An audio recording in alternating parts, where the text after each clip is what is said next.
Hello and welcome to this edition of Diaspora Central. With me today, I have the man with the eye, the one and only individual that does depict anything that goes along in the diaspora. If you have not been in this man's camera, if you have not been through this man's lens, then you may not be part of this diaspora. That's correct. Gil said it because we have with us today Omar Rafik of Life Depicted. Omar, welcome to Diaspora Central. Hey, Gil, thank you so much for having me. I do I- truly appreciate it. Indeed, man. It's a pleasure, and I'll be very honest with you. This is something that is being way due. And I say way due because aside from myself, and I'm patting myself on the back here, so round of applause. Thank you very much. Aside from myself, the one person that I always know for sure that will be on site at any diaspora event that could be happening in the Washington Metropolitan area has been you. And for that, sir, thank you on behalf of everyone in the diaspora community. Many of us do see you every so often. Very few of us know much about you, aside from the fact that you are a very good photographer. You have a very good eye also for video. So you are a photographer, a videographer, and you have your own studio, your own facility, your own company, and you run that company very professionally. If there is one thing that can be associated with you and your entity or your institution, has been the professionalism that you have brought to diaspora work. And on behalf of all of us in the diaspora, thank you for your hard work. Thank you for your professionalism. Thank you for helping us grow. Oh, absolutely. And it's been a pleasure. It truly has. When the very first event that I ever shot for the African community in the diaspora in the Washington DC area was the first African festival for DC. Mhm. So DC has a lot of African residents, but they never had a festival. So back, Right. I think it was 2014, Mhm. they had the first one. Right. My daughter at the time was taking African studies in Howard University, Mhm. and she said, Dad, you should come out here and take a look at this. This is a really nice festival. It's the first one, it's the inaugural one. Mhm. So I said, sure. I'd never been to an African festival, so I went. And I know somebody that you know, Mhm. Tulumi Day. She's Yes. a Nigerian singer. She Yes. was actually there on stage, and I took some pictures of her. Right. And I didn't know her. Later on Facebook, I found her and I said, "Hey, let me show you some pictures I took," and I just gave her pictures. Right. Well, lo and behold, she contacted me, Okay. and she said, "Well, you know what? I love the pictures, and we're having the largest African festival on the East Coast. It's called Fest Africa Right. in Baltimore, and I would love to hire you as the official photographer." I said, And "Absolutely." So and that's how it started so that was at the Fest beginning. Africa. Yeah, that was the beginning because But Fest Africa they had designers, they had yes. entertainers, they had Yes. models and I met a lot of people there. Yes, yes. I do remember. I do remember Fest Africa because when you started doing stuff like at just about every festival. I mean, Tastes of Africa at one point was the up and coming child that was rocking a lot of the established festivals because we were kind of breaking ground with some of the new things and trying to do things a little bit differently. But one interesting thing, though, and I want to start this conversation honestly because this is a profile conversation. I want to feed in a lot of details that people ask, and I'm sure that probably they don't ask you, but they all ask everybody else except you. And some of those questions are, where is Omar from? So a lot of people mistake me for being from Sierra Leone Hmm. because there's a big Libyan contingent Right. that grew up in Sierra Leone. They're Sierra Leoneans. Hmm. I was actually born in Afghanistan, believe it or not, Wow. Kabul, Afghanistan. Hmm. I came to the U.S. when I was about 3 years old. So I grew up here. I was here for about 13, 14 years, and then I went back for a Hmm. little while as my dad changed jobs. But I've been back in the U.S. since '79, and I've been here for since then. Right. So we should say Middle East stand up because Yeah, Omar Rafik. He's got you very well represented in the diaspora community. And not just in the US, honestly, throughout the world, because you do Mm. travel a lot. So, Yes. so you get back into the US around 79, and we all know that around that time, professionally, as you just mentioned, photography is something that you hopped into already in the 2000s. So, professionally, you actually do something completely different. Where did you Yes, go that to is correct. school? What did you major in? Who influenced you? Absolutely. So I actually took a trade school. I was at the something that used to be called the Computer Learning Center of Washington D.C. I was very interested in learning about computer systems, Yes. so that's where I got my start. Believe it or not, the person who influenced me was my younger brother. Okay. He actually started in computers, and I just thought it was just amazing, an amazing piece of equipment Hmm. back in the day when you had monochrome monitors and computers looked like the size of a small room. Right. Um, but that's how I started, and from then it just kind of built upon that over time. I did spend some time in the U.S. military as well, Hmm. not with computers. It was I was an infantryman, Okay. just to give back because I felt like this country has afforded me so much. I Hmm. wanted to give back, so I said the best way to give back is to join the military, Right. and that's what I did. Yeah, and you are a man of service. I gotta say that you are a man of service because aside from the military, I mean, most of the stuff that you do for the community, half of the times you do it at either low cost or no cost at all. And then aside from that, you also do a lot of goodwill things. You travel to different Yes, countries to assist with different endeavors and projects. Um, one of you said that your brother was your one of your major influences. You didn't mention your brother's name. Give us his name because that helps us put together the diaspora DNA. sure, yeah. So he actually lives in California. His name is Mohammed Suleiman Rafik. Okay, all right. Yeah, So Mohammed Suleiman Rafik, and the yes, correct pronunciation of your name is Rafik. Rafik. Yes, Rafik. Okay, so we have been pronouncing it correctly. yes, you have been. Yeah.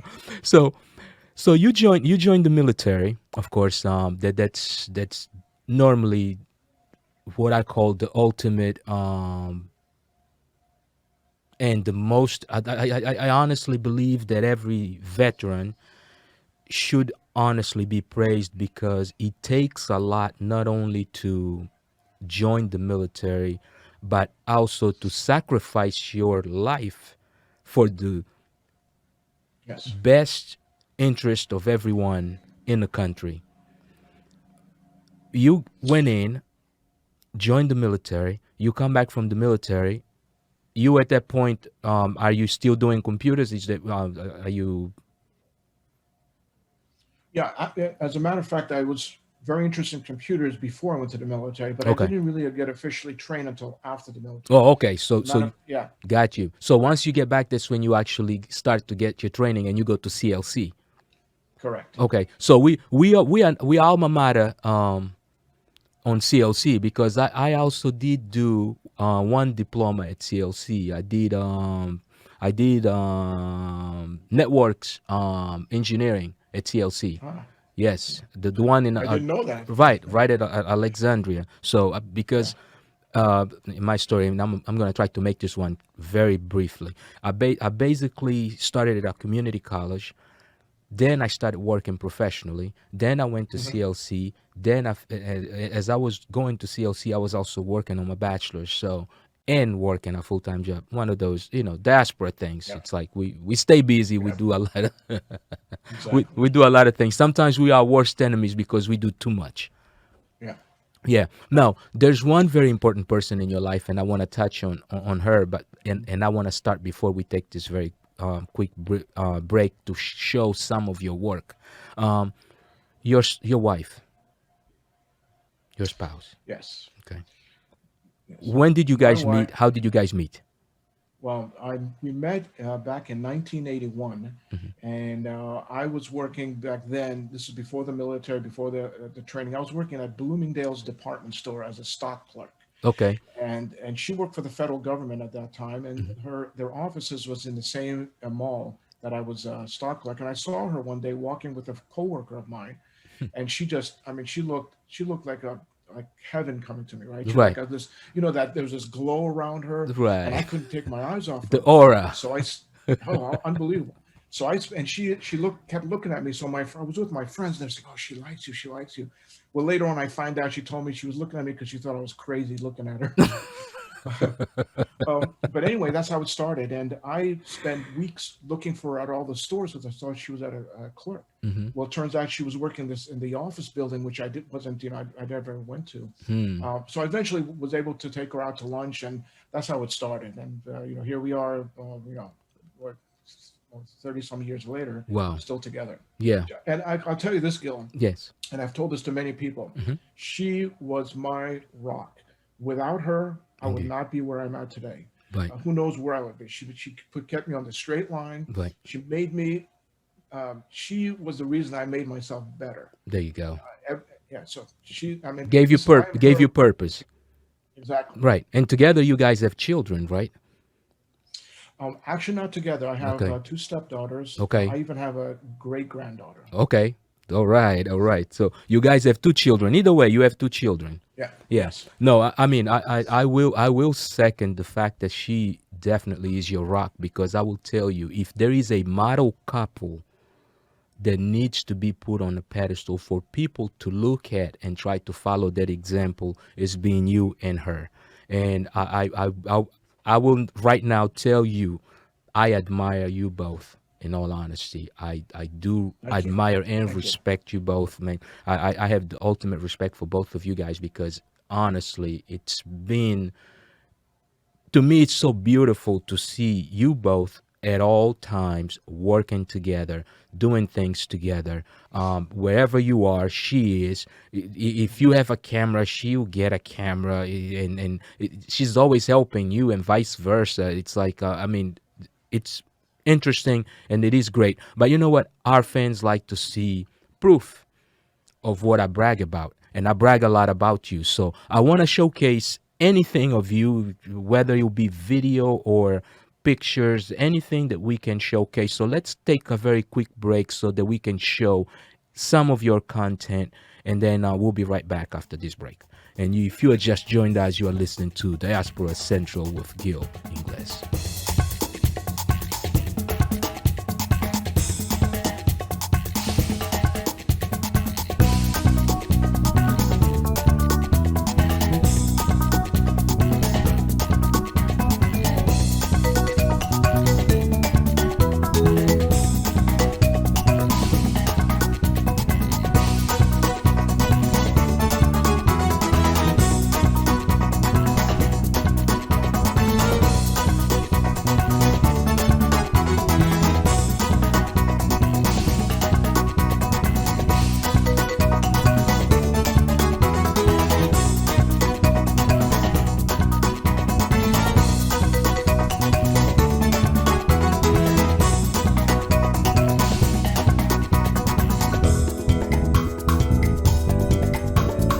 And we are back. If you have just joined us, you are listening to Diaspora Central with Gil Ingles, and with me on today, I should say remotely via Zoom, I do have Omar Rafik of Life Depicted, the eye and the lens of the diaspora in the Washington Metropolitan area. Omar, we were talking about Mickey, you, and your children. Now, at one point, when once you decided to put together, I guess to initially to join CLC, take a computer class, you went in. What was your major? And give us a little bit of that professional journey and some of the challenges that you encountered. Sure. Mhm. Yeah. So I majored in computer electronics. That's why I just was so interested in computers themselves. But what was interesting is after I graduated, the first position I got was actually a networking job. I'd never been exposed to networks prior to that. Hmm. So that once I got hooked onto networks, that's basically all she wrote, as they say. Right. I was very interested in networks, and from there, it just kept growing. From there, I went to uh, running a network for a company, for a global company. Hmm. That's when I started doing international travel. I was gone 70% of the year overseas installing networks. Wow. And then from there, I went to satellite networks. So I was a satellite engineer for quite a few years, Wow. about actually 14 years. And just most recently, I worked for a company called SolarWinds. Actually, it's an Austin-based company. Hmm. They provide software for the federal government. I'm on the federal team, Okay. and I have about 9 engineers that work for me. So we're all sales engineers, as we were called, and basically selling network software Hmm. to the federal government. Right. Now, challenges as you going through this professional journey, some of the one that you would consider to be a great challenge that you overcame, because as you know, many of us of the diaspora, we get into professional jobs, just adjusting to the corporate life, it's a challenge in itself. So sharing sometimes one or two stories about our professional journey can always help somebody else. What were some of the challenges, or what was one of the greatest challenge that you think that you had to overcome? Well, more probably, I would say the challenge of travel. Back when I got my first real professional job, as I mentioned, I traveled internationally, Yep. and I was gone most of the year. 75 to 90% of the year, I was not home. So I missed a lot of birthdays. I missed a lot of holidays, and so that was very difficult. And I did that particular job for 14 years. So imagine, not being around my wife and family, so that was very difficult, but we survived. And as I knew that once I left that job, that I'm going to not do that. Occasional travel is fine. At that time, my wife worked with the federal government, so she couldn't travel with me. Mhm. So I did all these trips internationally by myself. Mhm. But more recently, I started traveling again.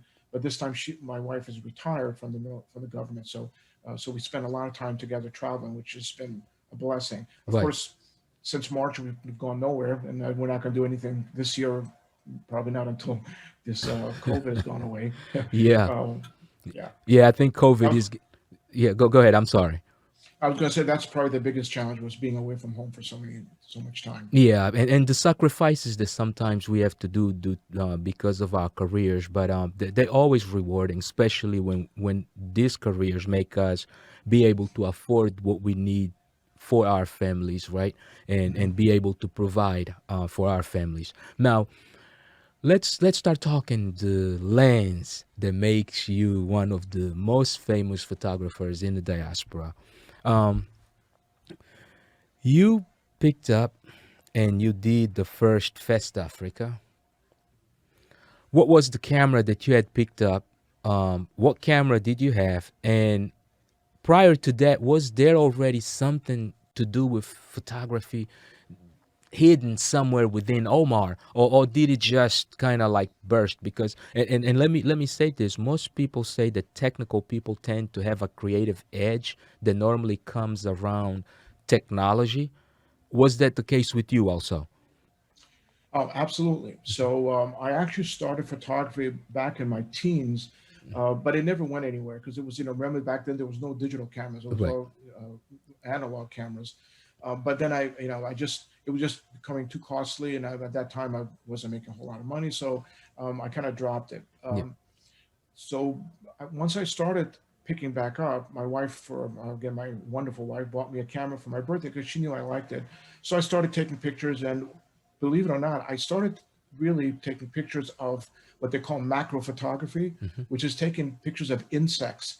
Uh, it's an Wow. incredible world when you get to that really, close-up photography. Right. So I spent a lot of time doing that, and the pictures came out wonderful. I've submitted them a couple of places to magazines and things. Some of them got published, Mhm. but what happened was my daughter had a high school reunion. So Okay. she said, "Hey, since you like to take pictures, would you like to come and take pictures of my reunion?"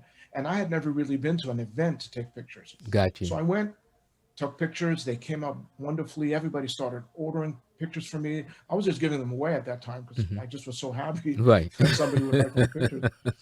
And that's how it started. And my wife, again, integral part of my of Life Depicted. Mm-hmm. She said, "You know what? We should. You like pictures, taking pictures so much. Let's make it into a business. Right. Why don't we name it?" And she came up with the name Life Depicted. I did not. It was Right. her idea. No, great name. Um, Great name. so that's yeah. So Yeah. we're it's a depiction of life, right? Right. So that's how it started. And you have been depicting a lot of lives. You have been depicting a lot of Yeah. careers, a lot of beginnings, a lot of beginnings. Now, so you go in, you get your business registered. Life Mhm. Depicted is going on, is blowing. Of course, dealing with the diaspora community in itself also comes with some challenges, because normally the pay scale is not quite what it would be when you're doing corporate gigs and corporate jobs. That's one of the things that I think all of us kind of run through, because I also do host a lot of events, as you know, because you cover me most of the time, and Yeah. for 99% of those, I don't get paid. I never ask for anything. Sometimes if they offer something, I do take it. Other times I don't even take what they offer. I do it pro bonus, just simply because I believe in culture. I believe in adding value to what we call today our diaspora culture. You are one of those individuals that also does the same thing, but aside from that, you also do a lot of travel overseas. Now, being from the Middle East, as well as you are embedded into the African community, a lot of people do, as you also mentioned, believe that you think that you are African. Yeah. But of course, you are from the Middle East. Your first experience in the African continent, how was it? It was absolutely wonderful. Hmm. So I should go back. I did meet this one lady. Her name is Ife Wambuku. Okay. She's Nigerian. Okay. She runs an organization called the African Women's Cancer Awareness Association in out of Greenbelt, Maryland. She saw me at a TV show that I was on, as a matter of fact, Hmm. and she asked me if I could come and shoot her event. So Okay. once I did that, she basically asked me to be the official photographer, videographer for all of her events. Got you. And of course, one thing that she does, her organization does, is they go out to Africa, to different countries Hmm. in Africa, and provide medical assistance. It's basically a Hmm. medical mission. Okay. So she invited me to go to Africa with her. I should say Nigeria Hmm. with her. So my wife and I packed our bags, and of course we did it pro bono, Right. and we went to Africa. We went to Nigeria specifically, Got you. and we spent, as a matter of fact, we spent 3 weeks in Nigeria the first trip, Oh wow. uh, different areas, and we spent Christmas in Nigeria. So it was a Yeah. great experience. I Well, so mean, we learned a lot. what cities did you get to visit in Nigeria? Well, we spent about 3 days in, let's see, Abuja. well, Abuja was at the end. In the Okay. beginning, we went to, Lagos. just give me a second. Well, Sure. we spent 3 or 4 days in Lagos, Okay. Nigeria. Okay. And then from there, we took a bus through down south to the Delta region, Delta State, Okay. and it's called Ogwashi Uku. Okay. We actually did the mission there, so we were there about a week, a little bit over a week there, Hmm. and then from there we went to a place called Asaba, Right. where there was a wedding. So I actually was in a Nigerian wedding Yeah. in Nigeria, and I took pictures just because they In asked me it. to, and I was Right. actually.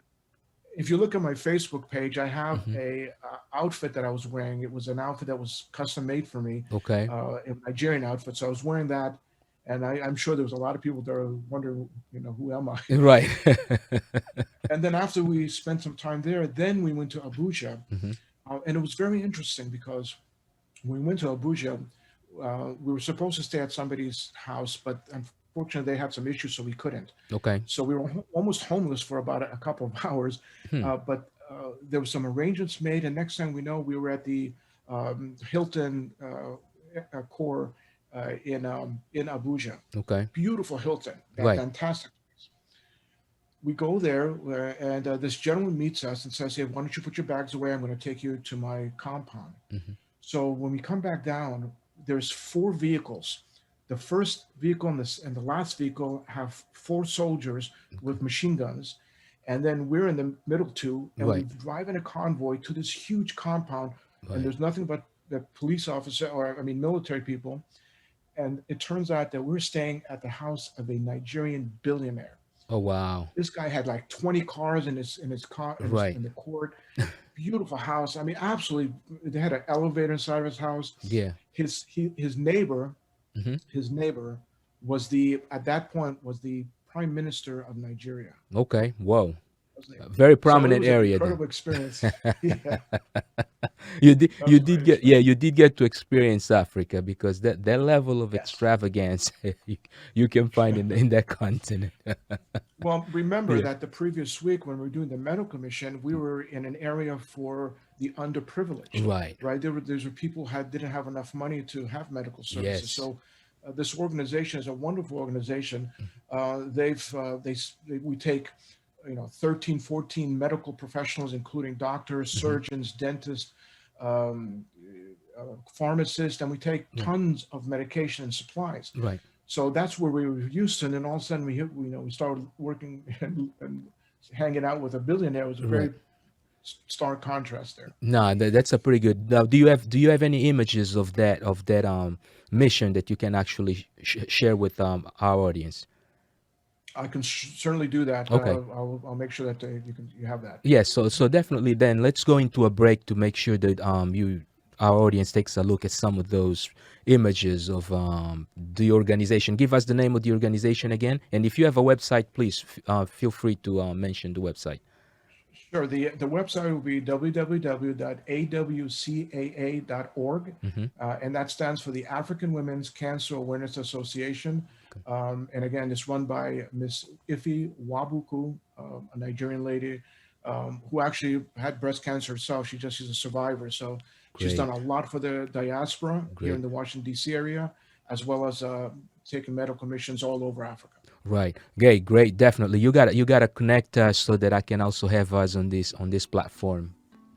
All right. Absolutely. Yeah, so let's go into a quick break and take a look at some of the missions that this organization has taken overseas. We'll be right back.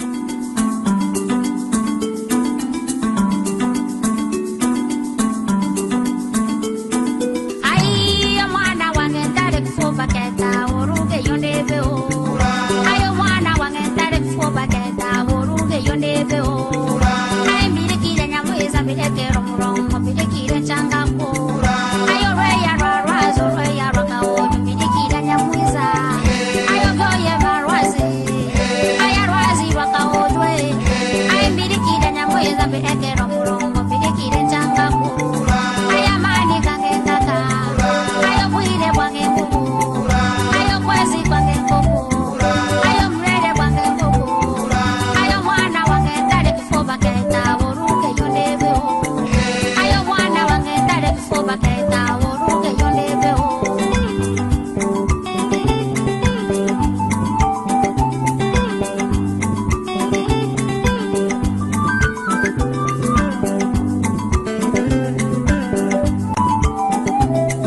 Ayo mwana wange kafukanya nange koruge yondebe o. Ai byono rangambira. Ai byono rangambira. Ai byono rangambira kifoba kaita waniwe wanetayo. And we are back. If you have just joined us, you are listening to Diaspora Central with Gil Ingles, and my guest today is Mr. Omar Rafik, the one man, the one team, the one company that has done 95%, and I stand by that, 95% of the work done for the diaspora community in the Washington DC or in the Washington metropolitan area. Although he also travels a lot, and you do travel a lot also for sometimes for events within the United States, correct? Sure. Yes, we do. Of course, I do weddings as well. Right. So African and non-African. Yeah. But yes. So now, as far as business is concerned, your company currently, it's you have a full media company now or a full entertainment company. Help us understand exactly what the I guess, Life Depicted now is just a media company or a full company, full entertainment So company. sure. So let's put it this way: we Okay, started off as being a photography company, so it was Life Depicted Photography. gotcha. But then what happened was I saw that I was going to these events. And again, as you mentioned before, I did a lot of pro bono events for some of the events that we did, but I also did weddings Mm-hmm. and birthday parties and things of that nature. Right. And I would see that there was always somebody videoing. Yeah. So I said, I wonder, maybe we could do video. So I convinced my wonderful wife, and she was not in favor of it because she's not a technical person. Right. She's got a fantastic eye. Yes. But I convinced her, and believe it or not, the very first event that she shot, which is the most stressful event you can have, was an African wedding. It was a Sierra Leonean wedding, Wow. and she loved it, and she had such a great eye. So that's how we started, and then we changed the name to Life Depicted Productions. Okay. We've done a few music videos, Mm-hmm. and I'm not that good at that. So, Okay. but we did lots of events. Yeah. Probably, I would say the best event that I think we did, Mm-hmm. and this is truly a big event, is when we had the Ebola crisis. Okay. There was an organization, and as a matter of fact, the organization, I think is out in Houston, is Mm-hmm. run by a Cameroonian gentleman. Okay. He actually organized this, and I volunteered our services. I had several camera people in there, and we shot the um, um, the concert for Ebola, Got the you. Ebola concert Got you. at the Fillmore in Maryland. Yeah. So that Yes, I remember. that I was remember that fantastic. event. I remember that event. Yes, I remember that Mhm. event. I actually, I didn't go. I didn't go to support. I did get the invitation. I did purchase the tickets, but I didn't go to support because I had a previous appointment that I couldn't get out from. But that actually two people went on my behalf to that event. Yes, and they also did talk about a very good event, and we need to have a couple more of those in order to help them. Mhm. Yeah. Now, one of the things, and I gotta shoot that one out there. You mentioned doing music videos. Are there any that you can share with our viewers? Probably not, but No. it was one of those. So what happens with music videos? Yeah. I think I threw the kitchen sink at it with effects, and Got you. even though I have to admit it was listed on it was on YouTube, and I think it had over 200,000 views. Oh, okay. So that is done pretty It's good. well, again, I think it was more because of the song. It was a believe it or not, it was a hip hop song. Got you. But I am not. I don't have the skill set to do a music video. I Yeah. would love to. No, I'd we, love we to. no At we some pro- at we some point, I'm going to try it. Yeah, I think we probably need to partner on that front. We do need to partner because I do have that portion, and normally the side that I'm actually missing half of the time is the side that you actually have, which is the technical aspect. Because I am sort of one of those one track mind guys. When I am directing or producing, I can only focus on that. I can't be all over the place like I see some guys do it. I mean, they the DPs, they this, they that. No, I can't do that. It, I have to focus on one thing because once I get on that creative mode, I'm basically there until that is done. But Mhm. yeah, so we can probably talk at some point Sure. partnership on that and try to do something together eventually. Because in all honesty, I think we should have done that already. It's funny we run into each other, we in the same circuit, but we never thought about that. We need to sort of do that. Yeah. Yeah. Sounds good to me. Yes, sir.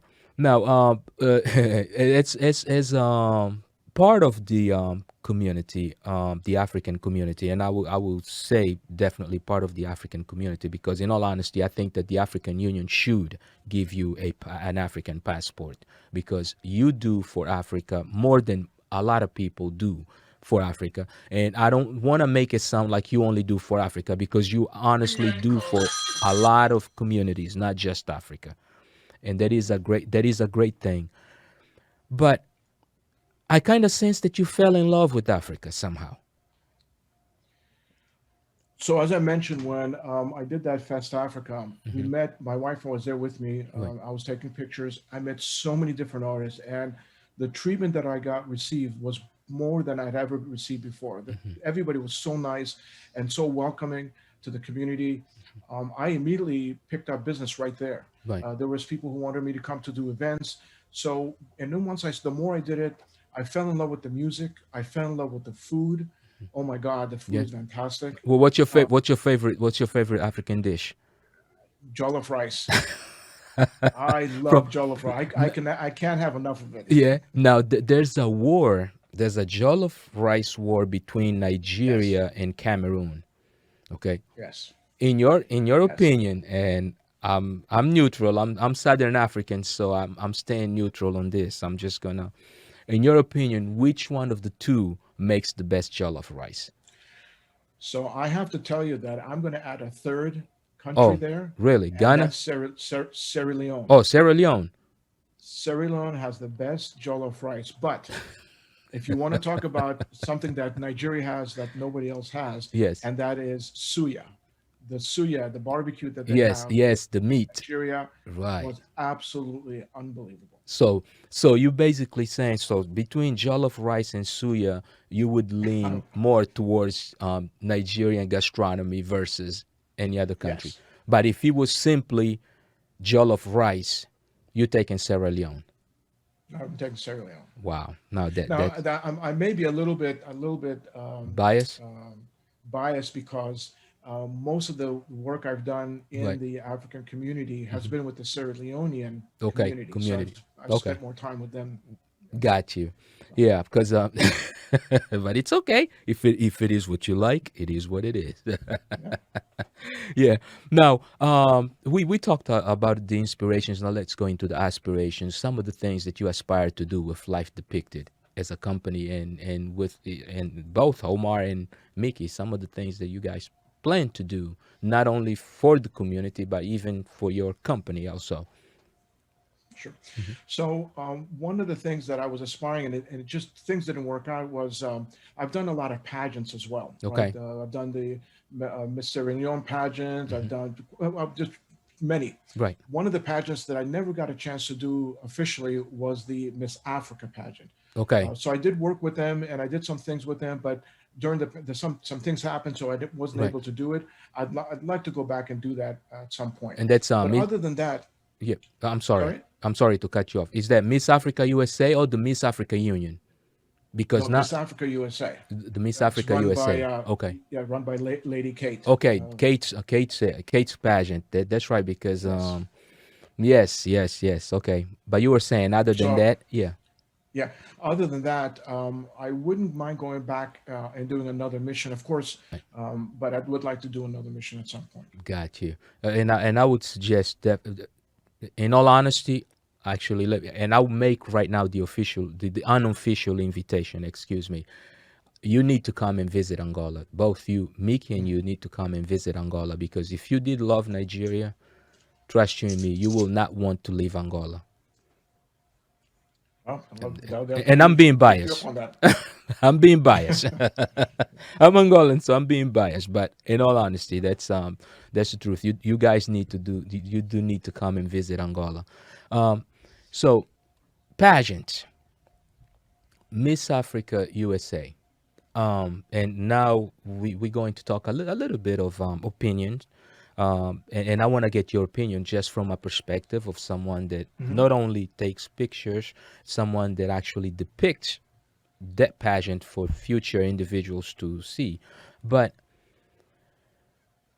in your opinion, what could pageant coordinators do to better the African community pageant in the diaspora USA?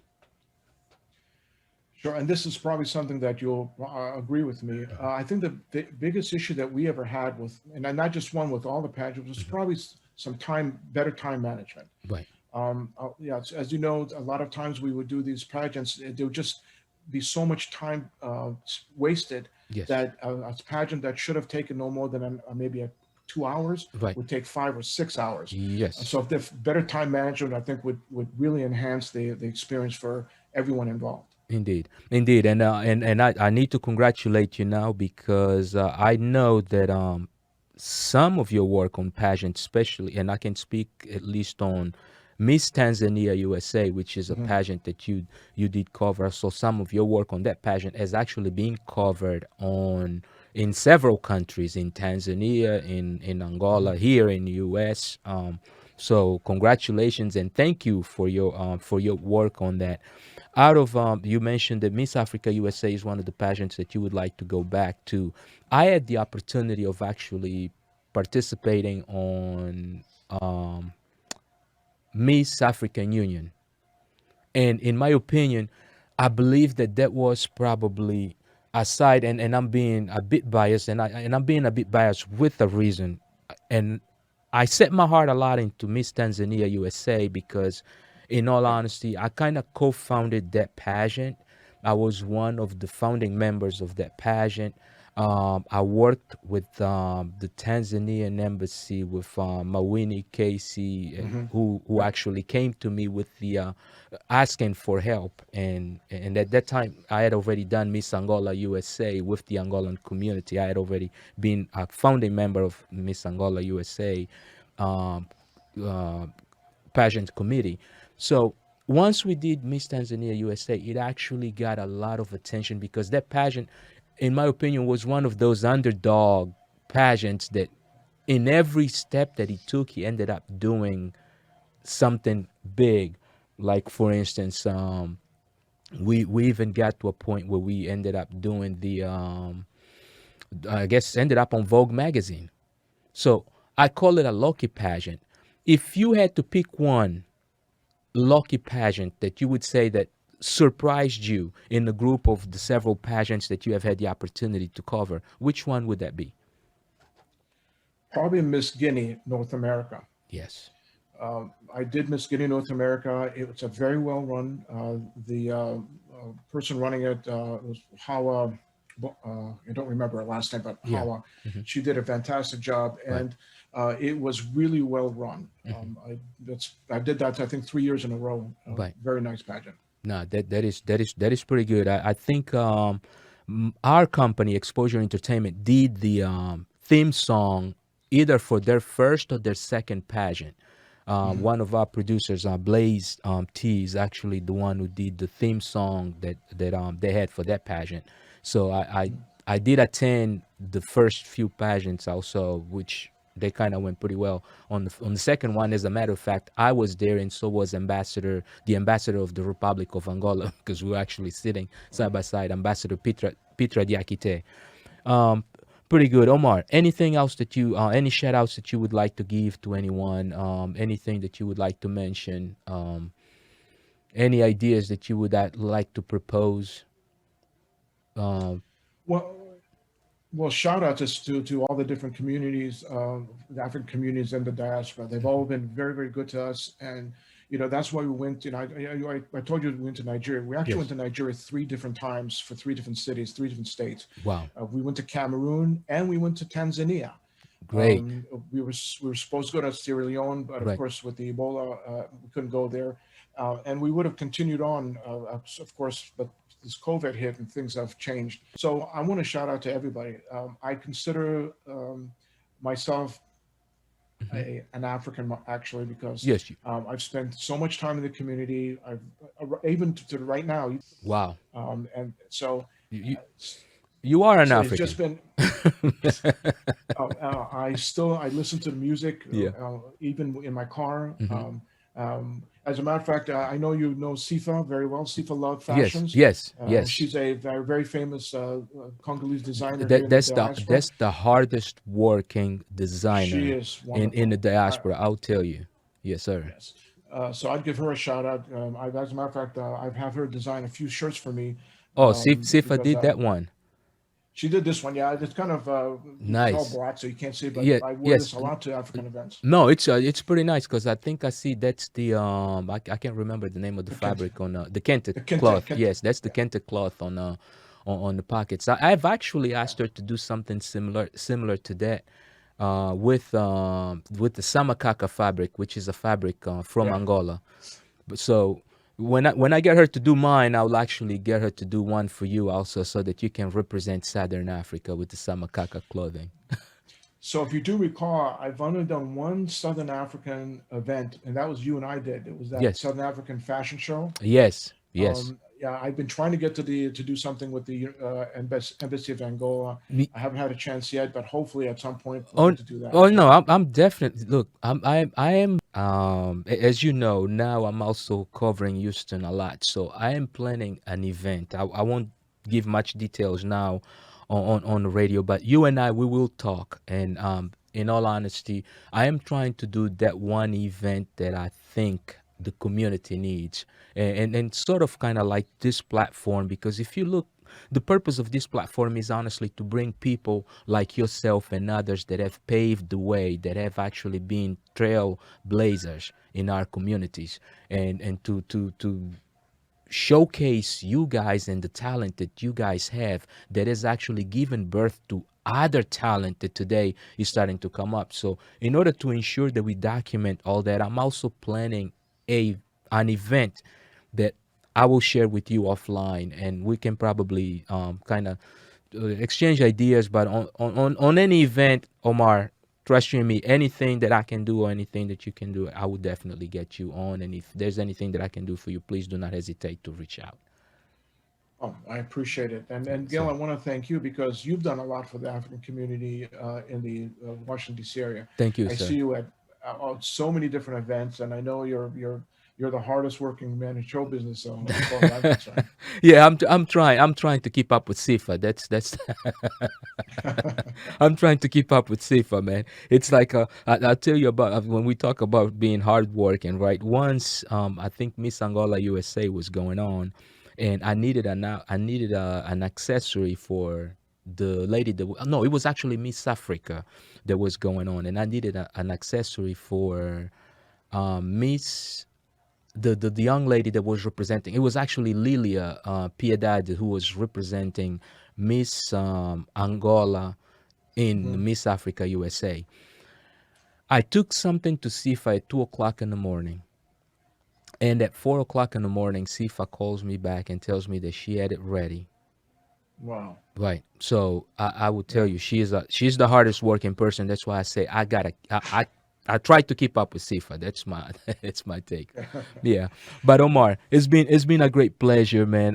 Thank you very much for accepting our invitation. And remember, this is home for you. Diaspora Central is definitely here for the community. Feel free to recommend anyone that you think that should be showcased in this platform. Please don't hesitate to let me know, and I will try our best to make sure that they come in.